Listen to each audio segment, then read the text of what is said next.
vacinação agora contra a Covid, a maratona de vacinação realizada pela Prefeitura de Goiânia imunizou mais de 6 mil pessoas no final de semana. Lembra aquele drive-thru 24 horas?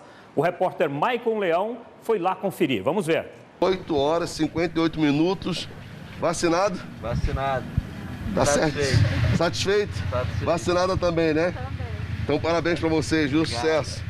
O Ricardo e a esposa foram os últimos a serem vacinados no primeiro drive 24 horas realizado aqui em Goiânia durante esse final de semana. E olha que eles nem precisaram virar a noite na fila. Foi bem rapidinho, foi bem satisfatório mesmo. Né? Satisfação de vida longa.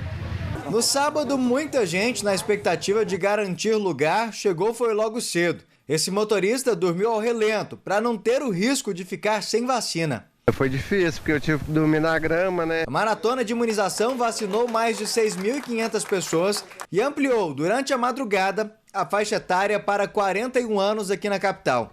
Agora, Goiânia está com mais da metade da população com a primeira dose já aplicada. Para a segunda e terça-feira, já estão agendados mais de 8 mil atendimentos. Hoje Goiânia já ultrapassa 50% com primeira dose e também mais de 20% com segunda dose. Durante a semana, agendamento normal, vacina normal. Durante mais de 24 horas, quem procurou o drive aqui no estacionamento do Paço Municipal conseguiu receber a vacina contra a Covid-19. Ainda não tem previsão para que uma nova ação como essa aconteça, mas o prefeito de Goiânia, Rogério Cruz, garantiu que assim que novas doses chegarem ao município, novas ações como essa devem ser planejadas. Chegando doses como essa que recebemos esse final de semana, então estaremos aptos para fazer. Se necessitar fazer mais uma maratona, nós estamos prontos. A Vera é um exemplo das pessoas que foram beneficiadas pelo Drive 24 horas. Ela só conseguiu se imunizar graças ao intensivão. Essa ação foi importante para você receber? Demais, com certeza. Como é que era a rotina durante a semana? Dava para vir? Não dava. Se não tivesse ação, você não sabia quando que ia receber a vacina? É isso, não sabia.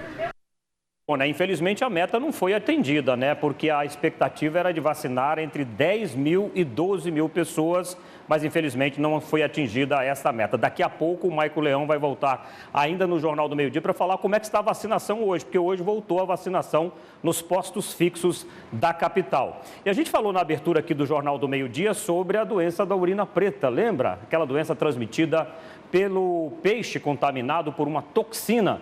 Nós vamos falar agora com a Superintendente de Vigilância em Saúde da Secretaria Estadual de Saúde, a Flúvia Amorim, sobre essa situação, Flúvia, porque muita gente está preocupada, muita gente está aí querendo saber se come ou não come peixe, mas como a gente dizia aqui, falava com a superintendente lá de Goianésia, é uma doença muito rara, mas que merece atenção, né? Uma boa tarde para você. Boa tarde. Bom, com certeza felizmente, uma doença que, em grande parte dos casos, tem um prognóstico favorável, né, de recuperação. Mas aí isso chama atenção a todos, né, sobre a importância da gente saber a origem, a procedência dos alimentos que nós ingerimos.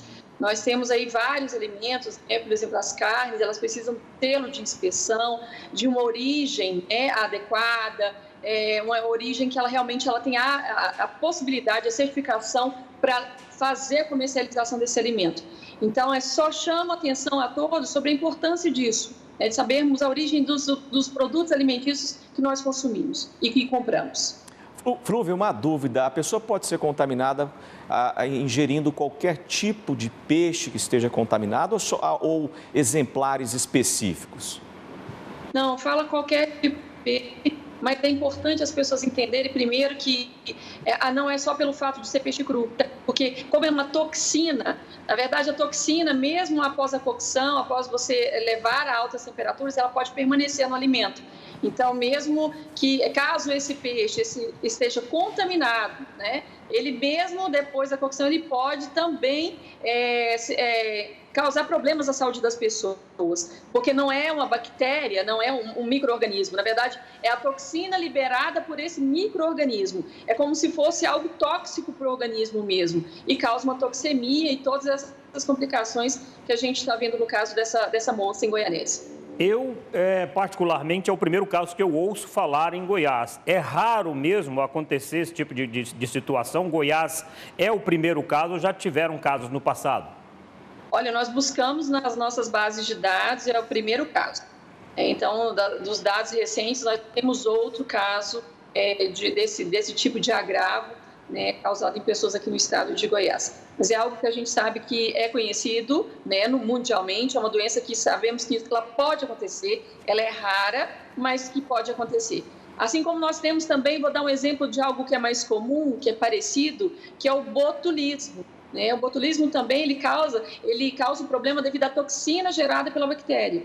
Então, a gente sabe, né, que existem micro-organismos que podem liberar toxinas que estão nos alimentos e que podem causar esses problemas. Por isso, mais uma vez, a importância de sabermos a origem dos alimentos que consumimos. Lembrando que essa não é uma doença transmissível, né, de pessoa para pessoa. Então, se você consome o peixe que tem procedência, você não vai pegar a doença. Agora, vamos falar sobre novas remessas de vacinas contra a Covid-19, Flúvia. Quando chegam aqui no nosso estado? Olha, existe uma previsão agora para o começo dessa semana, nós estamos aguardando a confirmação do Ministério, mas existe sim a estimativa de chegada, não no final de semana, mas até quarta, quinta-feira, no máximo, uma nova remessa. Ô Flúvia, e falando ainda em vacinação, uma das coisas que está se discutindo no país inteiro é a diminuição do intervalo para a vacinação. Já está se adotando isso em alguns estados em relação à AstraZeneca. Goiás já começou, vai começar em breve esse processo também, diminuir esse prazo entre a primeira e a segunda dose? Não, a gente tem que ter muita cautela, né? Muito cuidado com essas iniciativas, né, que são diferentes do que os protocolos nacionais falam. Tem que ter um embasamento muito sério, né, muito robusto para a gente poder tomar essa decisão. Agora, a vacina AstraZeneca, ela traz na sua bússola a possibilidade, sim, de um intervalo.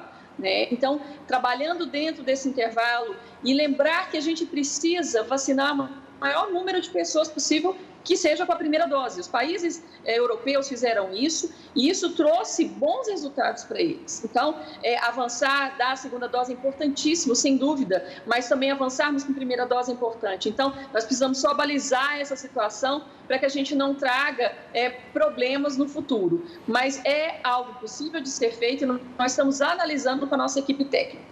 Flúvia Amorim, superintendente de Vigilância em Saúde em Goiás. Muito obrigado mais uma vez pela sua participação no Jornal do Meio Dia e uma boa tarde, viu? Obrigada a vocês, boa tarde.